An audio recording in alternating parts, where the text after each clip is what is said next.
Hi everyone, Miss Abby here. As you probably know, next Monday is Martin Luther King Jr. Day. And it's a day where we celebrate Dr. King and the amazing work that he and other civil rights organizers did in order to ensure that segregation ended and justice for Black people and other people of color. Now, we're still working on having racial justice for all, but Dr. King is an incredible and important part of that legacy and history. So we celebrate the work that he and others did. This book is called Love Will See You Through, Martin Luther King Jr.'s 6 Guiding Beliefs, as told by his niece. So his niece, Angela Farris Watkins, PhD, she wrote this book, and it's illustrated by Sally Wern Comport. And his niece chose some of the things that she knew about her uncle to be true. Love will see you through.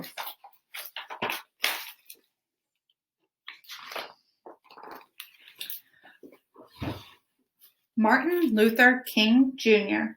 is recognized as one of the greatest men in history. I'm proud to say that he was also my uncle. Uncle Martin worked hard to end segregation and discrimination against African Americans. As he did so, Uncle Martin helped make America better. He believed that love and nonviolence were the solution. They were the basis of his 6 guiding beliefs. 1. Have courage. Uncle Martin faced adversity with courage. Adversity means like challenges. For him, courage meant solving problems without using violence. In 1955, Uncle Martin led a boycott to address the problem of segregation. That means people being separated because of the color of their skin. That forced African Americans to ride in the back of or stand up on public buses in Montgomery, Alabama. He encouraged people to stop riding the buses until segregation on buses ended. So one place that people were separated is on the buses, and he encouraged a boycott where people didn't ride the buses. One night, as Uncle Martin spoke at a local church in Montgomery, he got the news that his house had been bombed by people who were angry about the boycott. He knew his wife and 2-month-old baby girl were inside the house. Uncle Martin rushed home. There, he found a mass of policemen, news reporters, and fire trucks surrounding his house. There were also many African Americans who wanted him to fight back. Uncle Martin courageously resisted the use of violence that night. First, Uncle Martin made sure that his family was safe. Then he walked onto his front porch and told the people to put down their weapons. He explained that the bus boycott would be won only with a spirit of love. Uncle Martin was right. In December of the following year, he proudly announced that the segregation of the Montgomery buses was over. So the bus boycott worked to end that segregation. 2. Love your enemies. Uncle Martin believed that as we courageously faced our problems, we must seek to love our enemies. One Sunday morning, Uncle Martin preached a sermon called Loving Your Enemies. In this sermon, Uncle Martin explained how to love our enemies and why we must love our enemies.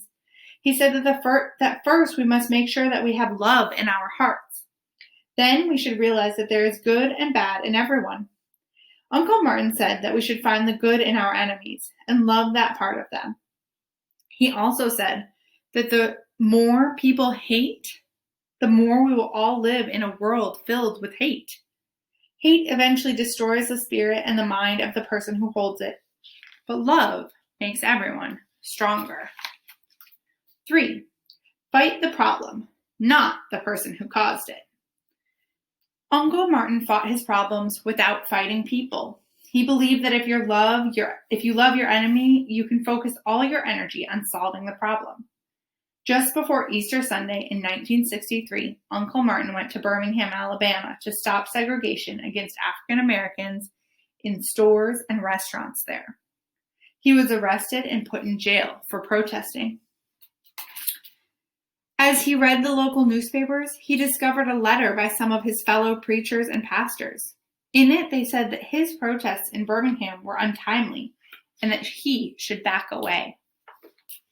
Uncle Martin wrote a letter in response that did not attack the preachers and pastors, but rather focused on the problem of segregation. In the letter, he expressed his love and respect for the ministers. He knew that his letter was an opportunity to explain to hundreds of people why the battle for equality must be fought. Uncle Martin's letters received a lot of public attention and became famously known as the letter from Birmingham jail. Number 4. When innocent people are hurt, others are inspired to help. Uncle Martin believed that when undeserving people are hurt, it inspires others to offer their help. He demonstrated this when he went to Selma, Alabama in 1965 to organize a voter registration drive and to stop discrimination that prevented African Americans from registering to vote.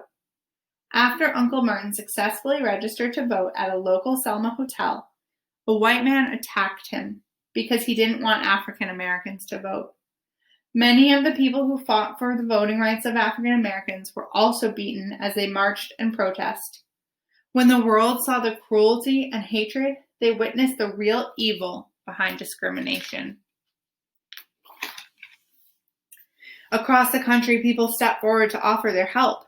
President Lyndon B. Johnson was one of those people. He was the president at the time. Uncle Martin spoke with the president by phone.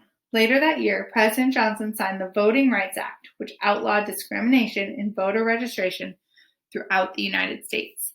And if you read our book, Lillian's Right to Vote, that talks about the Voters' Rights Act. 5. Resist violence of any kind. Uncle Martin believed that we are all connected to one another. If someone hurts another person, they are also hurting themselves. He also understood that violence is a destructive force, but that love has the power to create and build. So even when Uncle Martin was hurt, he did not respond with violence. In 1966, he went to Chicago to protest practices that kept African Americans from having the same kind of housing as white people. As he and others marched, someone who hated his protest threw a rock that hit him in the head. Uncle Martin fell down on one knee for several moments.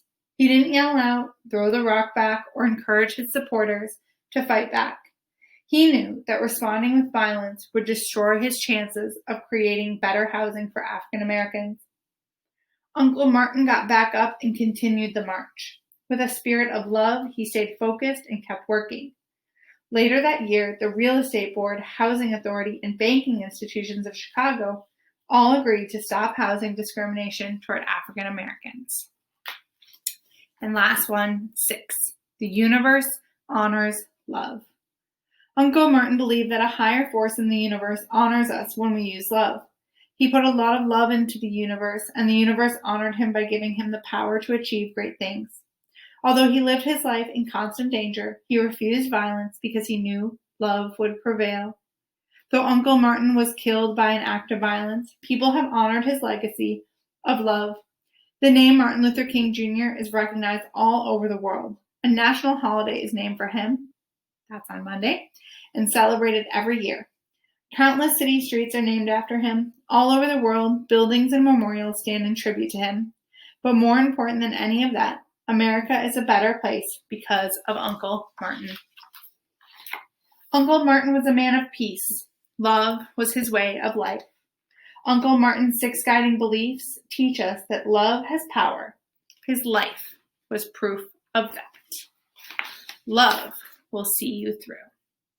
I hope that story inspired you and thought of ways in your own life where you can practice some of Martin Luther King's core beliefs.